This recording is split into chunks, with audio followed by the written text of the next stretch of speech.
food rules, an eater's manual. What are the rules? Well, there's 64 of them, and they're very simple, and they're just, I was trying to, I've been reporting on the food system, on agriculture and health and nutrition, and for 10 years now, and people are always asking me, well, okay, I get it, but what do I do? What do I eat? What do I buy?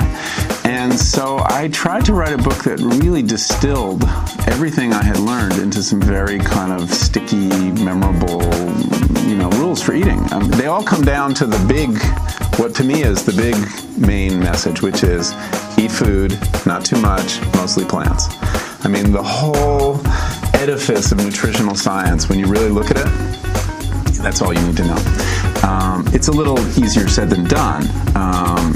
Not too much. Well, how do you govern appetite? That's such a problem for so many people. And eat food, isn't that everything? No. The markets are full of what I call edible food-like substances also that you have to avoid. So a lot of the rules are to help you, navigate that now very treacherous landscape of the American supermarket. Well, step back for a second. What is it that you mean by the nutritional industrial complex? Well, there is a very kind of cozy relationship between nutritional science as it's practiced in the universities and in the government, and the kinds of advice that emerges from that research, and the food industry, which does a very good job of taking any shred of new information, like, maybe fiber prevents colon cancer, and then go to town with really dubious health claims about it.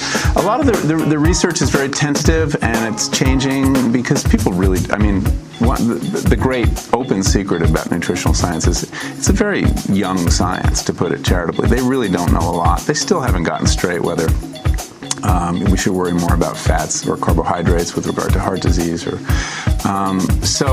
But whenever they come out with a new finding, the industry uses that to sell more food to people.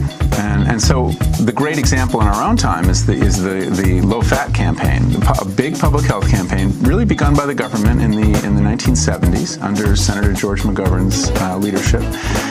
He was chair of the Select Committee on Nutrition, and they thought they were doing something really good, which was telling people to eat less meat and cut down on saturated fat. But this was seized on by the industry, which took what had been a critique of what they were doing and turned it into a very clever new way to sell new food. So they re-engineered the whole food supply to have less fat, but more carbohydrates. And so people binged on low-fat foods, like SnackWell's is the great example. Remember that line of, it was basically no-fat junk food that Nabisco came out with, and it was all over the supermarket for a few years there in the 80s. And people felt, well, if one of these is better for me, a whole box is even better. And so people binged on low-fat food. And since the low-fat campaign started, we have gotten an average of 18 pounds heavier. So it hasn't worked. And the reason it didn't work was, well, there are two theories. One is maybe the science about fat was wrong, which is increasingly becoming clear, not certain, but clearer. Or maybe whenever you demonize one nutrient, you're giving a free pass to another, and you're allowing the industry to come up with what it always wants to do, which is another eat more message.